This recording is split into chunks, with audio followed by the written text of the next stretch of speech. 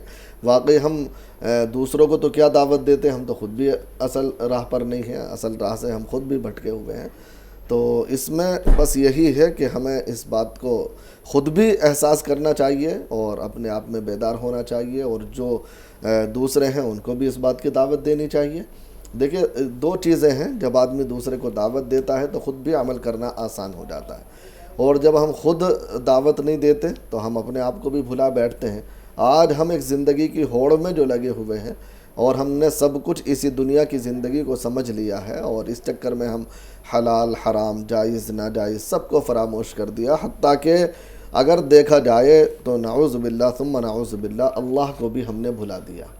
اگر ہمیں کہا جاتا ہے, جیسا کہ ابھی سوال آیا تھا, ابھی یہ بات آئی تھی سوال میں کہ لوگ یہ کہہ دیتے ہیں کہ بھائی صاحب آپ نماز تو چاہے جتنی پڑھوا لو لیکن آپ پیسہ خرچ کرنے کے بارے میں مت کہنا.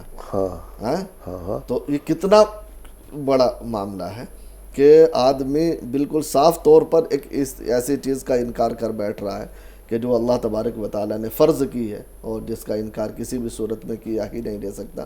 یہ الگ بات ہے آدمی کاہلی سستی کی وجہ سے عمل نہیں کر پا رہا, لیکن یقین تو ہونا چاہیے کہ بھائی ٹھیک ہے کوشش کریں گے یا خرچ کریں گے, یا ایک عمل کے لیے تیار تو آدمی کو ہونا چاہیے. ٹھیک ہے نفس کے تابع ہے, شیطان کے پھندے میں ہے, نہیں کر رہا, لیکن یقین تو ہونا چاہیے اس پر کہ یہ ضروری ہے.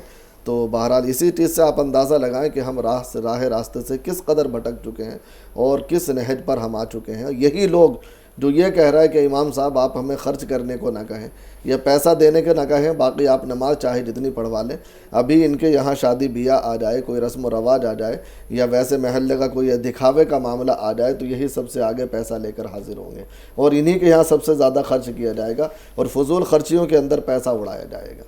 تو یہ تمام کا تمام واقعی ہم امت کو جس نہج پر ہونا چاہیے تھا اور جو راستہ ہمیں اللہ نے دیا تھا, پیارے نبی صلی اللہ علیہ وسلم نے بتایا تھا, اس سے بھٹک چکے ہیں, بہت دور آ چکے ہیں. اسی لیے آج ہم ہر طرح سے پریشان ہیں. جی دو کال ہمارے ساتھ ہیں, ایوب صاحب اور نفیسہ بیگم. ایوب صاحب فرمائیے کیا سوال ہے آپ کا؟ ایوب صاحب ٹی وی کی آواز بند کر دیجیے, سوال بیان کیجیے. ایوب صاحب ٹی وی کی آواز بند کیجئے, سوال بیان کیجئے. شاید ٹی وی سن رہے ہیں تو بات نہیں ہو پائے گی. نفیسہ بیگم فرمائیے کیا سوال ہے نفیسہ صاحب آپ کا؟ جی السلام علیکم رحمۃ اللہ وبرکاتہ. وعلیکم السلام وعلیکم السلام ورحمۃ ورحمۃ اللہ وبرکاتہ. جی میرے 3 سوالات ہیں. پہلا سوال یہ ہے کہ ہمیں پتہ نہیں تھا مفتی صاحب ہمارے گھر میں کہ ہم نے سود کھایا ہے, مطلب پہلے ایسا معلوم نہیں تھا, تو اس کے لیے کیا کرنا چاہیے اس کے بارے میں بتائیے. تو اب کیسے پتہ چلا آپ نے سود کھا لیا؟ کیا بولے؟ اب کیسے معلوم پڑا آپ کو کہ سود کھایا آپ نے؟ نہیں مطلب جائز نہیں ہے یہ پتہ نہیں تھا نا اتنا, مطلب ہم علم نہیں تھا اتنا, اسی لیے پتہ نہیں تھا. تو اس کے لیے کیا کرنا چاہیے؟ دوسرا سوال. تو دوسرا سوال یہ ہے کہ جیسے کہ ہم قرآن شریف پڑھتے ہیں تو اس کا بخشنا ضروری ہے کیا؟ صرف نیت کرے تو وہ ایصال ثواب ہو جائے گا اس کا, یہ پوچھنا تھا. اور تیسرا سوال یہ ہے کہ جیسے مہر رہتا ہے, میرے ابا نے امی کو مہر دیا ہے ابھی, تو اس کے کچھ حصے رہتے ہیں بولے نا, تو وہ کیسا ہے ذرا وہ معلوم کرنا تھا. کیا دوبارہ بتائیے تیسرا؟ مہر کے حصے رہتے بولتے نا, وہ مسجد میں یتیم کو وغیرہ دینا جس کے بعد ہم خود لے سکتے ہیں ایسا بولتے نا, تو اس کے بارے میں تھوڑا جاننا تھا. دیکھیے مہر کا حصہ تو نہیں ہوتا, مہر تو متعین ہوتا ہے. جتنا بھی مہر ان کے نکاح میں بندھا ہوگا اتنا مہر ان کا ہوگا. اور میراث میں سے سب سے پہلے قرض کا, چونکہ تجہیز و تکفین کے بعد قرض کی ادائیگی کا معاملہ ہے, تو یہ بھی ایک قرض ہے, تو یہ ادا کیا جائے گا. یعنی وہ اپنا مہر پہلے نکال لیں, باقی جو بچے وہ میراث میں تقسیم ہو جائے گا. اور ایصال ثواب نیت, ہاں نیت کافی ہے, باقاعدہ زبان سے کہنا ضروری نہیں ہے. نیت آپ نے کر لی تو ایصال ثواب ہو جائے گا انشاءاللہ تعالی. سود کھا لیا, معلوم نہیں تھا سود کھانا جائز ہے. دیکھیں اس کے بارے میں یہ ہے کہ توبہ استغفار کریں. سب سے پہلے تو اللہ کے سامنے توبہ کریں. احساس آپ کو ہو رہا ہے تو انشاءاللہ اللہ معاف کر دے گا. لیکن یہ ہے کہ اگر حساب لگایا جا سکتا ہو کہ کتنا ہم نے استعمال کیا ہوگا تو اس کو اگر یکمشت نہ بھی نکال سکیں تو تھوڑا تھوڑا کر کے غریبوں پر اتنا صدقہ کر دیں جتنا ہم نے اب تک استعمال کیا ہے. اگر آپ شروع کر دیں گے تو انشاءاللہ اللہ تعالیٰ معاف کر دے گا. تو 2 عمل کر لیں, توبہ استغفار, اور پھر اس کا اندازہ لگا کر کے نکالنا شروع کر دیں. نسیمہ صاحبہ فرمائیے کیا سوال ہے آپ کا؟ جی وہ کہاں جا کے ٹکتا ہے, کہاں ہے, بولتا نہیں کرتا نہیں, وہ بھی پریشان میں ہے. بول رہا گاڑی لیا ڈیو میں, ڈیو کی گاڑی بھی بنا نہیں پیسہ, وہ کدھر میں جا کو پڑا ہے, کیا ہے, بولتا نہیں کرتا نہیں. میرے کو ایک ہی لڑکا ہے, میرے کو میرا ہسبینڈ نہیں ہے, میرے کو وہ تکلیف اٹھاتی ہوں. میرے واسطے دعا کرو. آپ کا ایک لڑکا ہے جو آپ کا کہنا نہیں سنتا, نہ آپ کا کچھ خیال رکھتا ہے؟ جی دیکھیں نماز, میرے کو جی نماز کی پابندی رکھتے ہوئے اللہ تعالیٰ سے دعا کریں, اور ہر نماز کے بعد یہ دعا پڑھا کریں 11 مرتبہ, ربنا حب لنا من ازواجنا وذریاتنا قرۃ اعین, اور اللہ سے اس کے لیے دعا کریں, اس کی ہدایت کے لیے اللہ بہتر کرے گا انشاءاللہ. شہاب الدین صاحب فرمائیے کیا سوال آپ کا؟ شہاب الدین صاحب آپ سے مخاطب ہے, فرمائیے کیا سوال ہے آپ کا؟ شہاب صاحب آپ کو میری آواز مل رہی ہے؟ جو بھی کالر لائن پر ہے اپنا سوال بیان کیجئے. نہیں رہتا, وہ کہاں جا کے دکھتا ہے, کیا ہے معلوم نہیں ہوتا ہے. آپ کا سوال تو ہو گیا. آپ شاید بات ہی نہیں کرنا چاہتے, کوئی پرابلم ہے, کیا ہے, اس طرح کی چیزیں ہو جاتی ہیں اس سے تمام. جی مول صاحب, ابھی ایک جو زکوٰۃ کے حوالے سے ہم بات کر رہے تھے, جو مدارس کے حوالے سے ہم بات کر رہے تھے زکوٰۃ کے حوالے سے, میں نے کہا تھا تو یہ مدارس جو ہمارے ہیں زکوٰۃ, جیسے بھی آپ نے امام صاحب کے لیے لینے کے لیے منع کر دیا آپ نے کہ امام صاحب کو, ہم اپنے مدارس کا خود اخراجات کیوں نہیں اٹھاتے, ان کو ہم نے زکوٰۃ پر کیوں چھوڑ رکھا, جبکہ اسے ایک ہیلے سے ایک بہانہ کر کے زکوٰۃ دی جاتی ہے ان کے اندر.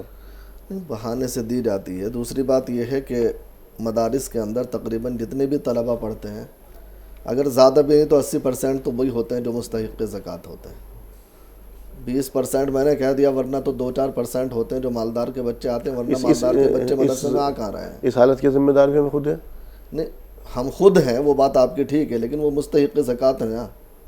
جو بھی بچے ہیں, مالدار کے بچے مدرسوں میں آتے کہاں ہیں؟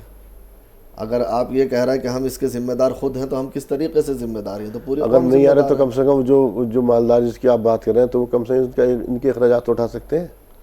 اخراجات اٹھا لیں. ایک ایسے پیسے سے مدارس کا اخراجات اٹھانا, اپنے زکوٰۃ دینے کو تیار نہیں ہے تو ویسے اخراجات کیا اٹھائیں گے؟ نہیں, ویسے آپ امت کی حالات پر بار بار بات کرتے ہیں اور آپ کہتے ہیں امت کہاں کھڑی ہے, تو آپ خود تصور کریں کہ کہاں ہے. ترغیب تو دی جائے گی نا, کیونکہ ظاہر سی بات ہے ترغیب دی جاتی ہے, اور مستقل باقاعدہ ہر اعتبار سے ترغیب دی جاتی ہے اور کہا بھی جاتا ہے, لیکن بس ہمارا احساس ہی مردہ ہو چکا, کریں کیا. لیکن یہ ہے کہ کچھ لوگ اب بھی ہیں زندہ, ایسا نہیں ہے, اور اللہ تعالیٰ نے انہی کے اوپر نظام کو قائم کر رکھا ہے. ہر دور میں اچھے برے ہوتے ہیں, یہ کہ اس وقت برائیاں زیادہ غالب ہیں. وجیہ صاحبہ اور ایوب صاحب. وجیہ صاحبہ فرمائیں کیا سوال ہے آپ کا؟ السلام علیکم. وعلیکم السلام ورحمۃ اللہ وبرکاتہ. جی, ہمیں تراویح کی نماز کے بعد جو دعا کرتے ہیں وہ دعا ہم کو نہیں آتی. روز مرہ کی دعا پڑھ سکتے ہیں کیا آپ؟ ٹھیک ہے, ہر 4 رکعت کے بعد دعا پڑھنا ہے. ٹھیک ہے, دعا نہیں آتی, اس لیے روز پڑھنے سے دعا پڑھ سکتے ہیں ٹھیک ہے, ٹھیک ہے, ٹھیک ہے. یہ سوال ہے ہمارا. ٹھیک ہے.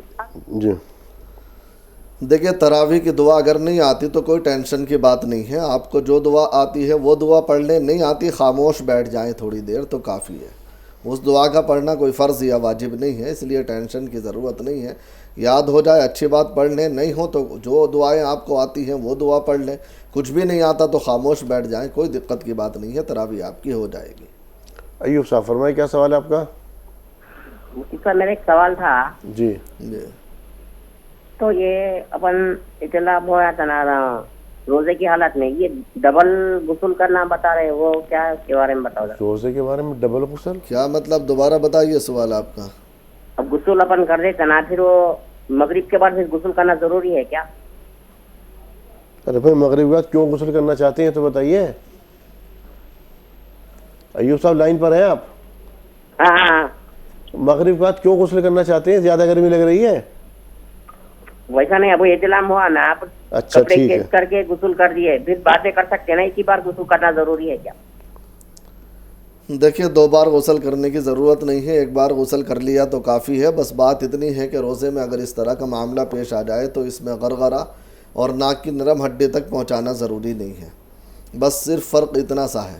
تو بعد میں افطار کے بعد صرف ناک میں پانی پہنچا لیں نرم ہڈی تک, اور غرغرہ تو جب پانی پیتے ہیں تو حلق تک پورے میں پانی پہنچ ہی جاتا ہے. افطار میں پانی پیتے ہیں تو غرغرہ کرنے کی کوئی خاص ضرورت نہیں ہے, بس ناک میں ذرا سا پانی پہنچا لیں بس کافی ہو جاتا ہے. جب آپ مغرب کے لیے وضو کریں یا اس کے بعد وضو کریں تو اپنا جو ہے ناک میں نرم ہڈی تک پانی پہنچا لیں, بس اتنا کرنا ہے, باقی پورا غسل دوبارہ نہیں کرنا ہے. سر کہتے ہیں اگر ایسی کوئی کنڈیشن ہے تو ایک تو روزے کے اندر ناک میں پانی نہیں دے سکتے, غرغرہ نہیں کر سکتے, تو مغرب کے بعد پھر دوبارہ سے پورا وضو کریں.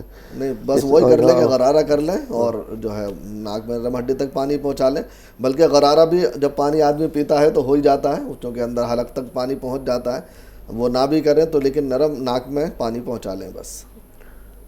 جی ایک اور کالر, کون صاحب اور کہاں سے بات کر رہے ہیں, نام بتائیے, سوال بیان کیجیے. عابدہ صاحبہ فرمائیے کیا سوال ہے آپ کا. السلام علیکم. وعلیکم السلام. وعلیکم السلام ورحمۃ اللہ وبرکاتہ. حضرت اعتکاف میں ہے نا بیٹھنے کے لیے, میں گھر میں ہے نا ایک ہی میں ہی کی عورت ہوں, مطلب میرے سے نا مطلب کیسا بیٹھنا نہیں سمجھ میں نہیں آتا اعتکاف میں, اس لیے چھوڑ سکتے ہیں کیا اعتکاف نہیں پڑھ کیسے طریقے سے پڑھنا, مطلب شوہر کا بھی دیکھنا ہے, بچوں کا بھی دیکھنا ہے, صرف میں کی ایک عورت ہوں, کیسا کرنا ہے, مطلب روزے رکھ کے میں پھر افطاری کا بھی کرنا, سحری کا بھی کرنا ہے, اس لیے تم کیسا کرنا ہے اعتکاف کر کے تھوڑا بتا دیجیے. اور دوسرا ہے نا, دیکھیے ایک بات یاد رکھیں, تمام عورتیں اس بات کو ذہن نشی کر لیں کہ اعتکاف کرنا عورتوں کے لیے نہ فرض ہے نہ واجب ہے اور نہ کوئی ایسا ہے کہ ضروری ہو. صرف اتنا ہے کہ اگر پورا سنت مؤکدہ کرنا چاہیں تو 10 دن کا کر لیں, ورنہ تو نفل کر لیں. کوئی لازم نہیں ہے ان کے اوپر. محلے میں ایک آدمی بیٹھ گیا اعتکاف میں, پورے محلے کی طرف سے سنت ادا ہو جاتی ہے, مؤکد تاکید والی بھی. یہ سنت مؤکدہ بھی کفایہ ہے, سب کی طرف سے نہیں, وہ سب کو الگ الگ کرنا ضروری نہیں ہے. تو اس میں گھروں میں اعتکاف کرنا کوئی لازم یا واجب نہیں ہے. دوسری بات, ایک بات یہ یاد رکھیں, میں آپ کو بتا دوں کہ نوافل عمل کے لیے شوہر کی اجازت ضروری ہے. یعنی اگر شوہر, ویسے اجازت باقاعدہ لینے کی ضرورت نہیں ہے, شوہر راضی ہے, آپ نفلی عبادات کر رہے ہیں, ٹھیک ہے, لیکن اگر اللہ نہ کرے کسی وجہ سے شوہر منع کر رہا ہے تو پھر آپ نہ کریں. جیسے کوئی عورت گھر میں اکیلی ہے, اب شوہر کے لیے کھانا بنانا, دیگر انتظام کرنا, بچوں کو سنبھالنا, یہ تمام اس کے ذمے ہے. اب وہ اعتکاف میں بیٹھ جائے تو یہ سب کون کرے گا؟ تو اس لیے اس کو ایسے کام نہیں کرنے چاہیے. ہاں جو فارغ ہے وہ کر لے, یا کوئی اور ہے کام کرنے والا تو وہ اعتکاف کر لے. تو ورنہ تو نفلی اعتکاف جتنا موقع ملے, 1 دن 2 دن 3 دن یا 1-2 گھنٹے جو بھی ملے موقع اتنا کر لیں. یہ سنت اعتکاف عورتیں نہ کریں, جن کو سہولت ہے صرف وہی کریں. شوہر کی بات ماننا فرض ہے اور یہ نفل ہے, تو نفل کو شوہر جو ہے فرض کے مقابلے نہیں لایا جائے گا, بلکہ فرض پر عمل کیا جائے گا. مطلب اعتکاف اگر کرنا تو شوہر کی پرمیشن ضروری ہے؟ جی ہاں. اب پرمیشن 2 طرح کی ہوتی ہے, ایک تو باقاعدہ زبانی ہوتی, ایک عملی ہوتی کہ کوئی کام کر رہی ہے اور شوہر منع نہیں کر رہا, تو یہ بھی ایک طرح سے اجازت ہی ہے. شہاب الدین صاحب فرمائیے کیا سوال ہے آپ کا. ہلو شہاب الدین صاحب آپ سے مخاطب ہے, سوال بیان کیجیے. جی السلام علیکم. وعلیکم السلام ورحمۃ اللہ وبرکاتہ. جی میرے سوال ہے, مطلب میں جو ہر وقت کی نماز ہوتی ہے, ہر وقت کی نماز میں گھر میں پڑھ لیتا ہوں, تو تراویح جو ہے میں جا کے مسجد میں پڑھتا ہوں. ہر وقت کی نماز گھر میں پڑھتے ہیں, 5 وقت کی نماز گھر میں پڑھتے ہیں, تراویح جو ہے یہ مسجد میں جا کے پڑھ لیتے ہیں. ایسا کیوں کرتے ہیں, باقی نماز مسجد میں کیوں نہیں پڑھتے؟ جی میں مطلب ابائز ہوں, میں بیٹھ کے نماز پڑھتا ہوں. جی نہیں میں کہہ رہا ہوں باقی نماز معذور ہیں. اچھا معذور ہے. جی دیکھیے اللہ کے بندو, جب آپ تراویح کے لیے جا سکتے ہیں مسجد, تو پھر جو آپ فرض نمازیں ہیں ان کے لیے جائیں تو زیادہ بہتر ہے. باقی آپ کے معذوری کا معاملہ ہے, اپاہج آپ نے بتایا, تو اس اعتبار سے آپ کے ذمہ جانا تو لازم نہیں ہے, لیکن اگر چلے جائیں تو اچھی بات ہے. لیکن تراویح تو نفل ہے, تراویح تو آپ گھر میں بھی پڑھ سکتے ہیں, فرض کا مسجد میں زیادہ مقام ہے. باقی جیسا ہو آپ کا, چونکہ آپ کا عذر ہے تو آپ اگر ایسا بھی کر لیتے ہیں کہ عشاء کی مسجد میں پڑھ لیتے ہیں, ساتھ میں تراویح پڑھ لیتے ہیں, باقی نمازیں گھر میں پڑھ لیتے ہیں, تو آپ کے لیے گنجائش ہے, کوئی حرج نہیں ہے. لیکن اگر فرض کا آپ مسجد کا معاملہ ہو جائے تو زیادہ بہتر ہے. مفتی صاحب آپ اسٹوڈیو میں میرے اور تمام ناظرین کی رہنمائی فرمانے کے لیے آپ کا تہ دل سے شکریہ. جزاک اللہ خیر الجزا فی الدارین. ناظرین آپ سے اجازت لینے کا وقت ہو گیا, لیکن آپ سے اجازت لینے سے پہلے ایک مرتبہ پھر جو آپ میرے ساتھ رکھے پروڈکٹس دیکھ رہے ہیں ان کے بارے میں جانکاری دے دوں. تمام تر پروڈکٹس جو ہیں ہمدرد کے تیار کردہ پروڈکٹس ہیں. روح افزا صاحب لوگ اچھی طرح سے واقف ہیں. اب روح افزا نے ڈائبٹک جو پیشنٹس ہیں ان کا خیال رکھتے ہوئے شوگر فری روح افزا بھی لانچ کیا. 2 اور اسکویش آپ میرے ساتھ رکھے ہوئے دیکھ رہے ہیں, جیسے یہاں پر یہ لیمن ہے اور اورنج ہے. کچھ اور مشروبات جیسے کہ شربت سنتل, شربت خس اور شربت گلاب, اور یہ ریڈ رش انرجی ڈرنک ہے, اور یہ ناریل پانی, اور یہ کچھ فیوژن ہے ٹیٹرا پیک کے اندر جیسے مینگو, لیچی, لسی اور ملک شیک, اور یہ جامع شیریں ہے وہ بھی ایک شربت ہے, اور یہ 2 گلوکوز 2 فلیور کے اندر موجود ہیں یہاں پر, ریگولر اور یہ اورنج. اب کچھ کچن کے آئٹم ہیں یہاں پر رکھے ہوئے جیسے کیسر ہے یعنی کہ زعفران, ہینگ بھی ہے یہاں پر رکھا ہوا, اس کا استعمال کیجئے. باقی کچھ مسالے ہیں, اجوائن ہے, ہلدی, دھنیا, مرچ, سیاہ مرچ, سیوئیاں موجود ہیں یہاں پر. یہ سب چیزوں کا ان کا استعمال کیجئے. اور یہ شہد کا کھانا سن رہے تھے تو شہد کو بھی ایک معمول اپنی زندگی بنا لیجیے کہ آپ شہد کا بھی آپ استعمال اگر کریں گے تو سنت ہونے کے ساتھ ساتھ اس کی فائدیت سے بھی آپ جو اس کے اندر فائدے رکھیں گے اس سے بھی آپ فائدہ اٹھائیں گے. پوری ایک باسکٹ ہے آپ کا کچن اور پورے رمضان اور تمام تر چیزوں کا, گرمیوں کا پورا بھرپور خزانہ ہے. اس کو استعمال کیجئے اور فائدہ اٹھائیے, اور اسی کے ساتھ اپنے میزبان کو دیجیے اجازت. السلام علیکم ورحمۃ اللہ وبرکاتہ. This program presented by Hamdard Ruabza, the drink of India.